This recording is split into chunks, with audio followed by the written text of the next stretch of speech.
अच्छा, बेनिफिट में सबसे जो इम्पोर्टेंट बात है, ये हमारे पास जो सर्विस ओरिएंटेड आर्किटेक्चर है, इसमें ये लूजली कपल्ड होते हैं। लूजली कपल्ड का मतलब ये है कि हमारे पास हर सर्विस इंडिपेंडेंट है और एक सर्विस या एक ऑब्जेक्ट जो है वो दूसरे से कोई चीज़ ले रहा नहीं है या दूसरे की डेफिनेशन को यूज़ नहीं कर रहा। तो सच sort of concept is called loosely coupled approach. ठीक है, डॉक्यूमेंटेड है, ठीक है, इंटरेक्शन मॉडल है। दिस मीन्स कि ये इसकी हर चीज़ डिफाइंड है, हर चीज़ स्पेसिफाइड है। ठीक हो गया। सबसे जो इंपॉर्टेंट इसके बेनिफिट्स हैं वो स्केलेबिलिटी है। आप बड़ी आसानी से इसमें बाकी सर्विसेज ऐड कर सकते हैं क्योंकि हर सर्विस इंडिपेंडेंट है। एक सर्विस को आप रीयूज़ भी कर सकते हैं किसी और पर्पज़ के लिए। फ्लेक्सिबिलिटी भी है, इसमें आप चेंजेस भी बड़ी आसानी से कर सकते हैं। जैसे हमने कहा कि आप इसमें नए फंक्शंस भी डाल सकते हैं। ठीक है। अच्छा, अब हमारे पास कुछ बेनिफिट्स देती हैं। वो बेनिफिट्स क्या हैं? Business level software service across heterogeneous platforms. इसका मतलब है कि हमारे पास ये बिज़नेस लेवल सॉफ्टवेयर की सर्विसेज आती हैं हेट्रोजीनियस, यानी मुख्तलिफ़ किस्म के आपके पास प्लेटफॉर्म्स हैं जिसमें आपके पास ऑपरेटिंग सिस्टम्स हैं, आपके पास मशीन्स हैं।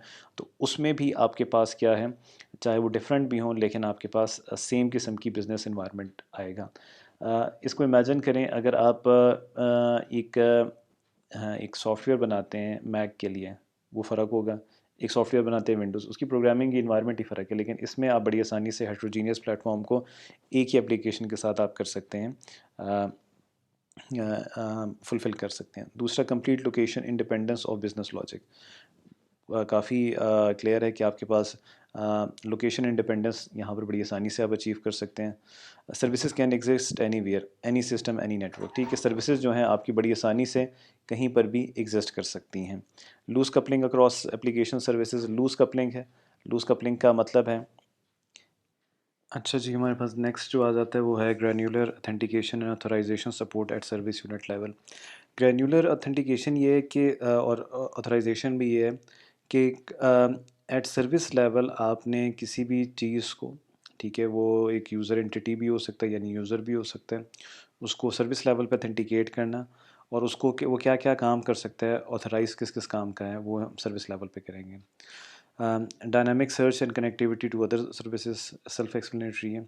अच्छा, ये फिर benefits of S O A, enhance reliability of the architecture. Reliability enhance हो जाती है क्योंकि हमारे पास सर्विसेज जो होती हैं वो रीयूजेबल है। ठीक है, पूरा सिस्टम भी वर्किंग ऑर्डर में रहे, अगर एक सर्विस काम नहीं करेगी तो उसकी रिपेयर होगी, तो रिलायबिलिटी यहाँ पर ऐड हो जाती है। हार्डवेयर एक्विजिशन कॉस्ट नहीं होती क्योंकि हमारे पास जो आपका पूरा आर्किटेक्चर होता है उसमें आपके पास जो एंड यूज़र होते हैं वो अपने सिस्टम ही यूज़ करते होते हैं।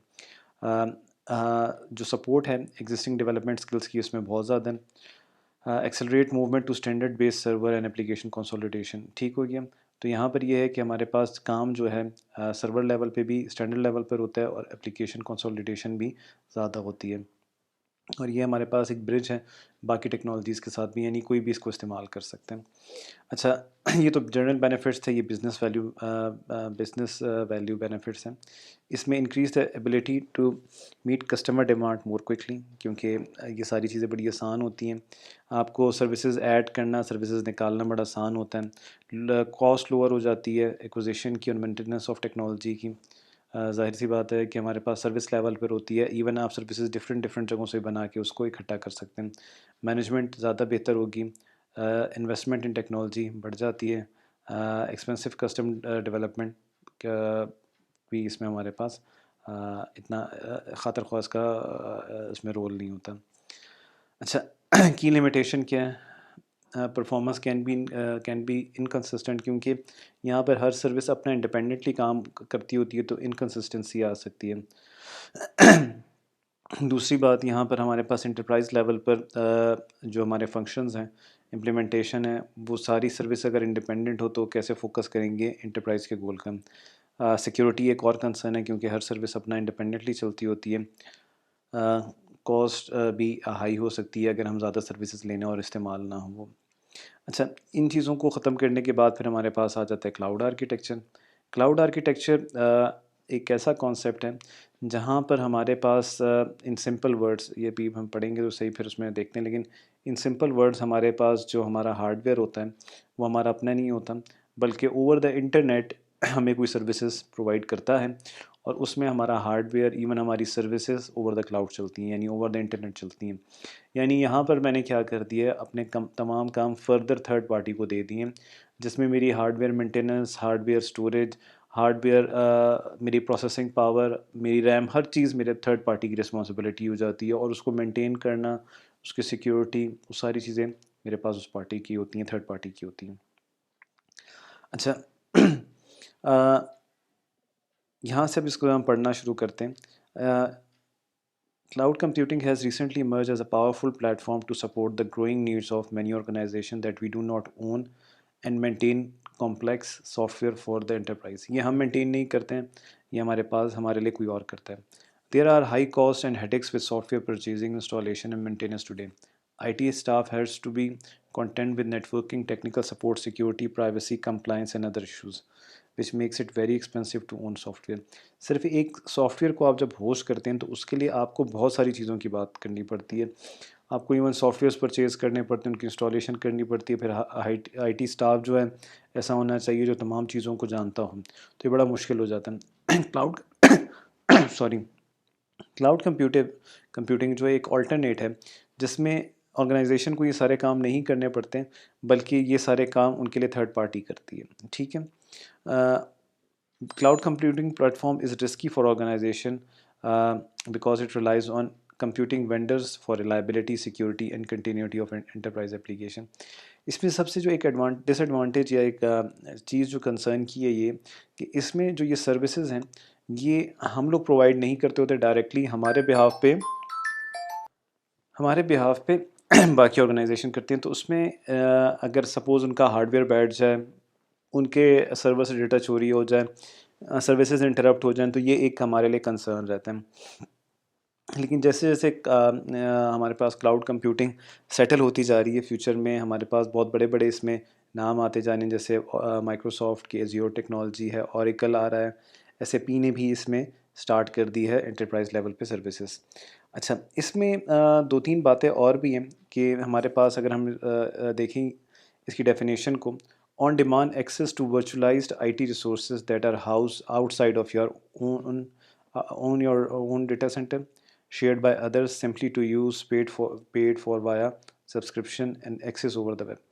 इसमें ये वर्चुअलाइज्ड आईटी रिसोर्सेज होते हैं, यानी आपके पास कोई टेंजिबल, आप एज अ ऑर्गेनाइजेशन आपके पास कोई चीज़ नहीं होती, इसमें ये रिसोर्सेज बाकी भी इस्तेमाल करते होते हैं, ये रिसोर्सेज आप भी इस्तेमाल करते होते हैं, और जो जो चीज़ आप इस्तेमाल करते हैं उसकी आपको पेमेंट करनी पड़ती है।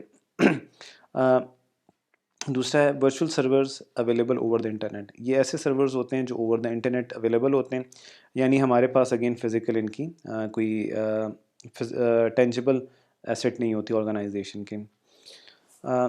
अच्छा, अब इसमें जो एक चीज़ है, मैं इस चीज़ को ज़रा शॉर्ट करता हूँ। हमारे पास जो क्लाउड है उसमें आपको ना सब्सक्रिप्शन पे करनी पड़ती है, सब्सक्रिप्शन कॉस्ट। इसमें लाइसेंस का अमल दखल नहीं होता, जैसे हम किसी सॉफ्टवेयर को यूज़ करते हैं तो हमें लाइसेंस लेना पड़ता है। इसमें आपको रिसोर्सेज की सब्सक्रिप्शन करानी पड़ती है, जितने आपने रिसोर्सेज लिए होते हैं उसकी एक कॉस्ट होती है जो आपको मंथली या वीकली देनी पड़ती है। फॉर एग्जांपल, जैसे यहाँ पर एग्जांपल गिवन है माइक्रोसॉफ्ट ऑफिस सूट, इसमें आपको लाइसेंस लेना पड़ता था, लेकिन अब आपके पास ऑफिस 360 जो है उसमें आपको सब्सक्रिप्शन लेनी पड़ती है, और आपके पास वो एक ऑर्गेनाइजेशन लेवल पर भी हो सकती है, एक इंडिविजुअल लेवल पर भी हो सकती है, और ओवर द इंटरनेट जाके इवन आपकी जो प्रोसेसिंग है वो भी ओवर द क्लाउड ही होती है। तो ERP has moved to cloud computing as well, और वहाँ पर आपको ये बहुत सारी सर्विसेज मिल रही हैं। अच्छा, benefits of cloud computing: pay for subscription not for the license and upgrades, simple. Reduce capital and operating expenditures for IT equipment and support personnel. इसमें आपको ना IT इक्विपमेंट भी नहीं लेना पड़ता जो सपोर्ट के लिए होता है, ना आपके पास IT स्टाफ की इतनी ज़रूरत होती है, तो इसमें आपके पास जो कैपिटल आपने इधर इन्वेस्ट किया होता है वो अब आपको नहीं करना पड़ता। Access from anywhere as long you have an internet, आप कहीं से भी एक्सेस कर सकते हैं, आपको अपने सिस्टम पर कोई इंस्टॉल करने की ज़रूरत नहीं है। Dynamic scalability available on demand. For example, आप कहते हैं कि जी मैं अपने प्रोसेसर को बढ़ाना चाहता हूँ, मैं अपनी स्टोरेज कैपेसिटी को बढ़ाना चाहता हूँ, मैं मेन मेमोरी को बढ़ाना चाहता हूँ, या मैं कोई सर्विसेज लेना चाहता हूँ, तो ये बड़ी आसानी से स्केलेबल है, यानी बढ़ाई जा सकती हैं और कम भी की जा सकती हैं। मेंटेनेंस सॉफ्टवेयर और हार्डवेयर की कोई इसमें नहीं होती। Green computing means, green computing का ये मतलब है कि इसमें आपके पास जो एनर्जी है वो कम से कम इस्तेमाल होती है, बिकॉज शेयरिंग पे होती है। और ये हमारे पास जो ये कॉन्सेप्ट है जिसमें ये कहा जाता है कि जी ये हमारे जो सर्वर्स वगैरह हैं, डेटा सेंटर्स बहुत ज़्यादा एनर्जी कंज्यूम करते हैं और हीट प्रोड्यूस करते हैं, उससे भी बचा जा सकता है। गारंटीड रिलायबिलिटी, जैसे बड़ी कंपनीज जिसमें अब इन्वेस्ट करना शुरू हो गए हैं तो रिलायबिलिटी काफ़ी हद तक बढ़ गई है। ड्रॉबैक्स, डेटा सिक्योरिटी, जैसे पहले कहा कि आपके पास एक तो शेयर्ड रिसोर्सेज होते हैं ओवर द क्लाउड, आपके कॉम्पिटिटर्स भी यूज़ करते होते हैं वही रिसोर्सेज, आप भी यूज़ कर सकते हैं, सिक्योरिटी की बात होती है, वहाँ पर लैक ऑफ सिक्योरिटी होती है। वर्नेबिलिटी, चांसेस ऑफ अटैक्स बहुत ज़्यादा होते हैं। पॉसिबल कॉन्फ्लिक्ट ऑफ इंटरेस्ट, जैसे मैंने आपसे कहा कि आपका कॉम्पिटिटर भी आपके साथ सेम रिसोर्सेज यूज़ कर सकता है, तो आपको एज हासिल करना मुश्किल हो जाता है। और कुछ ऐसी इंडस्ट्रीज़ हैं जैसे बायोटेक की है जहाँ पर इंटेलेक्चुअल प्रॉपर्टी को ओवर द क्लाउड इतनी आसानी से नहीं बचाया जा सकता, तो बड़ा मुश्किल हो जाता है। सिमिलरली आपका इवन ओवर द क्लाउड आप अपना सॉफ्टवेयर, अपने रिसोर्सेज देते हैं, तो वो जो आपका क्लाउड की सर्विसेज दे रहा है वो ही आपकी कॉपी करके आपकी तरह की एप्लीकेशन क्रिएट कर सकता है। अच्छा, अब ये सारी बातों के साथ इम्प्लीकेशन फॉर मैनेजमेंट, यानी मैनेजमेंट के लिए क्या क्या चीज़ें सोचने की ज़रूरत है, यानी उन पे क्या असर पड़ेंगे। Enterprise architecture is an important technology. यहाँ पर हमें इस बात का गौर व फिक्र करना चाहिए कि ये जो है ना, आप जब ये सारे हमने टॉपिक्स पढ़े जिसमें हमने 3D आर्किटेक्चर पढ़ा, हमने वेब सर्विसेज बेस पढ़ा, हमने सर्विस ऑब्जेक्ट आर्किटेक्चर पढ़ा।